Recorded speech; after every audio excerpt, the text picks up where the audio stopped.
We were on the runway waiting to take off, and another plane was turning, and both wings hit each other. I felt the bump, the strong bump, and of course we were quickly alerted that we had to go back to the gate and go outside. So we're on another flight now back to the city, but I'm glad everybody's okay. Okay, so were you on a taxiway just off of the runway? No, we were on the line to sort of like take off as I saw it, and another plane sort of like turned and clipped the wings of our plane. This plane that turned, I mean, can you explain? You'd think that they would be able to see you. Did you get a sense of perhaps why that happened? I don't know exactly, but I'm sure that it could have been avoided, as we were, pretty much standing still there, waiting to take off. So we averted a deadly accident, I might say. To your point about this being avoided, Congressman, we've heard a lot of headlines coming out of Reagan National Airport recently, not only in January with that deadly collision, but also even as of last week, not only a near miss, but also an air traffic controller that was arrested after a so-called incident. There was allegedly a fight, an assault inside the air traffic control tower. What do you think is going on at Reagan National? You can't make this up. This is unbelievable, and the FAA has to have greater staffing. I'm appalled that funding is being taken away from it, and this is the kind of results that you get when you don't have an agency working at its optimum capacity.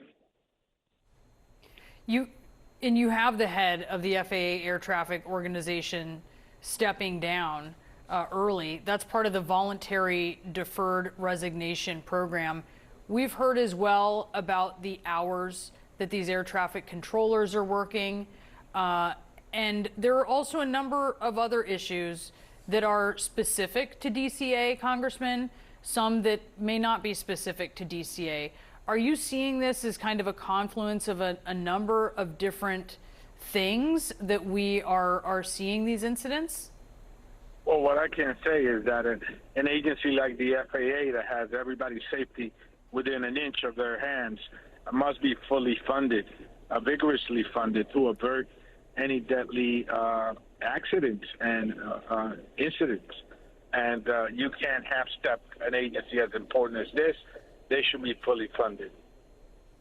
Congressman, I understand that the group that was on board was bipartisan. I wonder if you had any conversations with some of your colleagues from across the aisle about some congressional action that can come of what you personally just experienced as dysfunction at Reagan National.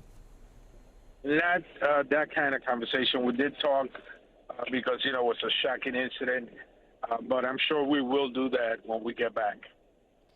And what happened when the wings clipped? What was the reaction like inside of the plane? And what did the captain say to you?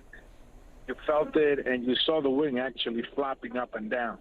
So you knew there was a strong contact there. So you felt it really strong. And then when I looked out the window, I was right on the other side of the plane. But at the wing level, I saw the wings flopping up and down. Yes. And did the captain get on the intercom and talk to you all about what had happened? Well, they told us that, they were going to take us back to the gate. We waited a little bit. We saw some emergency vehicles near us, and then they took us back to the gate.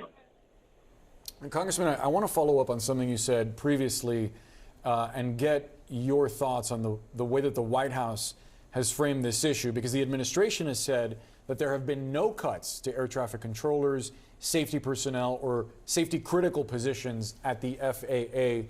Do you think that the White House is being dishonest with that? Their cuts, they're downsizing. They want to misguide us about that, but this is an agency that, in particular this airport, has seen already tragic incidents where many people die. They should be beefed up to a level where everybody feels secure. How do you feel about traveling out of DCA? I think some folks had looked at what had happened with the Army helicopter and the American Airlines jet, and what had happened with the rules involving helicopters not being able to traverse the Potomac near the airport there, that gave them a sense of, I guess, security, that things were going to be better with Reagan. After this has happened today, how are you looking at using this airport? I mean, I thought about going Amtrak, and I do go Amtrak when the weather is bad.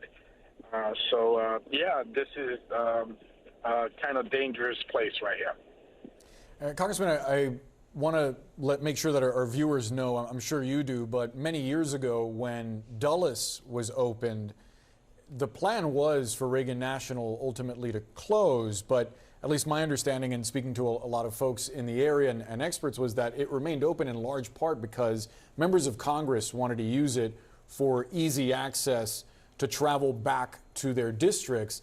I wonder what your thoughts are about limiting the number of flights, maybe not closing Reagan National, but limiting the number of flights that are coming out of there. There's been a lot of pushback from members of Congress to do that. Well, I don't know who has done that, but, it's a busy airport. Local people use it. They feel comfortable with it. I think there needs to be greater safety measures implemented, and you could only get there if you have full staff. Yeah, and so if they're going to be looking at doing things, I mean, what is your message to other members of Congress who have resisted limiting flights and certainly are very loyal to the idea of using Reagan Airport? I mean, safety should come first. Everybody's safety, obviously, beginning with the general public.